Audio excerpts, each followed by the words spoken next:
Hello there. GB News presenters are at war with each other, and the calls for the station to be shut down are growing louder amongst the metropolitan elite.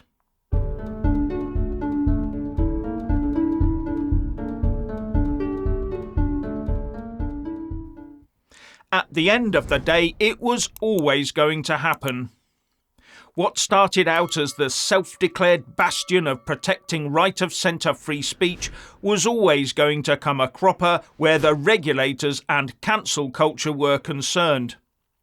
Mainly because broadcast media comes under the watchful eye of Ofcom. And left-wing activists are always ready with their keyboards to make complaints to that particular watchdog. And the Dan Wootton-Lawrence Fox chat the other night has attracted 7,500 complaints, and Ofcom is now investigating GB News over the matter. And it's also generated a lot of pleasure amongst the socialists as they watch the fallout. Remember that Mark Steyn was essentially cancelled from GB News by the threat of Ofcom investigations. And it looks like Lawrence Fox and even Dan Wootton, who's already just been axed by the Daily Mail over this issue, may well also be on the once was a GB News presenter list. And Fox said something interesting about this yesterday on an X video, when he pointed out that forcing him out is just making GB News even more of a cancel culture target. But that for me misses the point.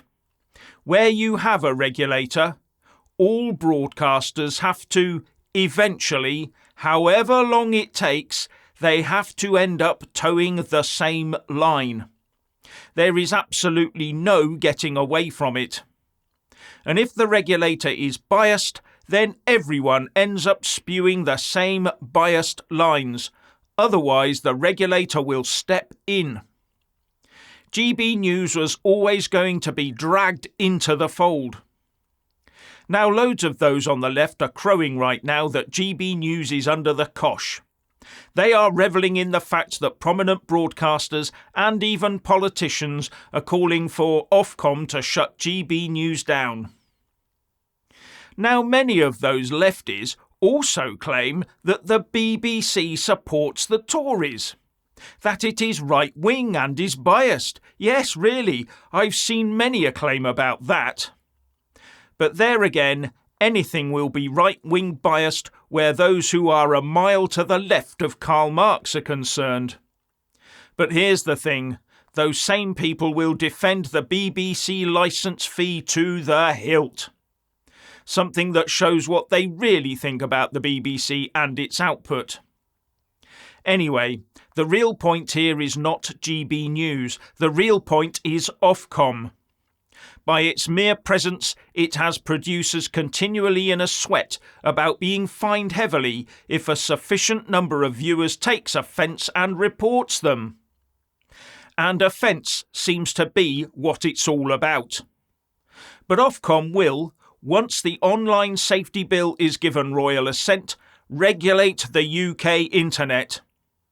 And when you get onto social interaction on the web comment sections, it's like a cesspit of the rabid intent to cause as much offence as possible.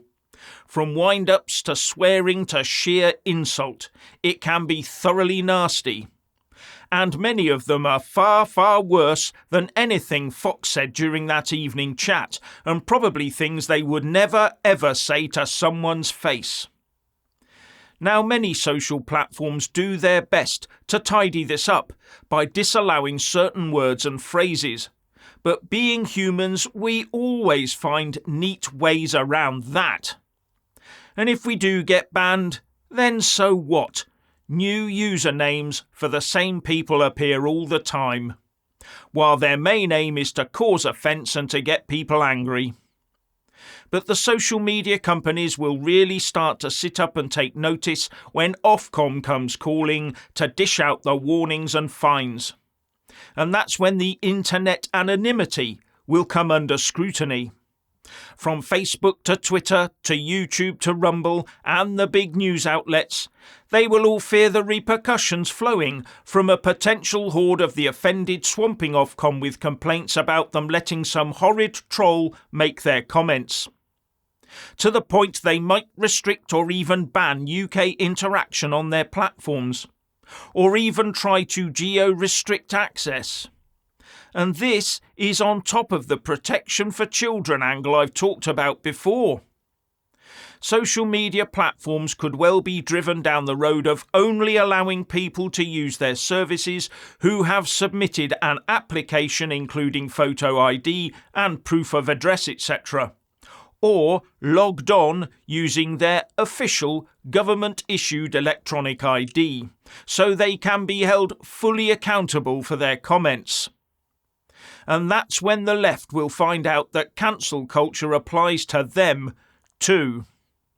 Now, the rejoiners will be very miffed to read in their morning papers that the Brexit UK economy is still not tanking into the mud as they both predicted and wanted.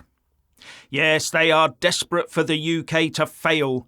They don't care how much damage is caused, as long as they can dance about in their blue star-spangled berets and capes and sweep us back into servitude. But, horror of horrors, the UK economy is doing rather well compared to the two main economies of the EU, Germany and France. Yes, Germany has grown by 0.2% since the start of the pandemic, France by 1.7%, but the UK has grown by 1.8%. And this is despite the Tory government imposing a huge tax burden on the country. And according to the Institute for Fiscal Studies, this tax will rise by more under this government than during any other parliament since World War II. The projected trajectory is that it will rise from 33% of GDP in 2019 to 37% next year.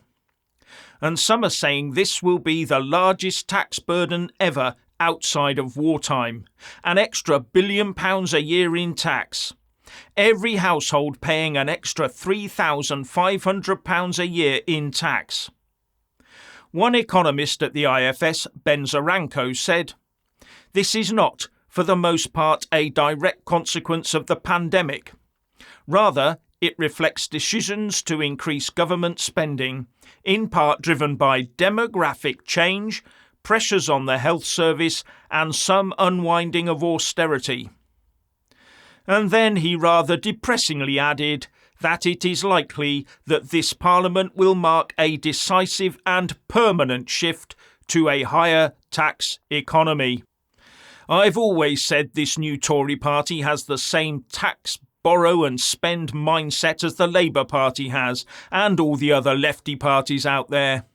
And we'll see absolutely nothing in return.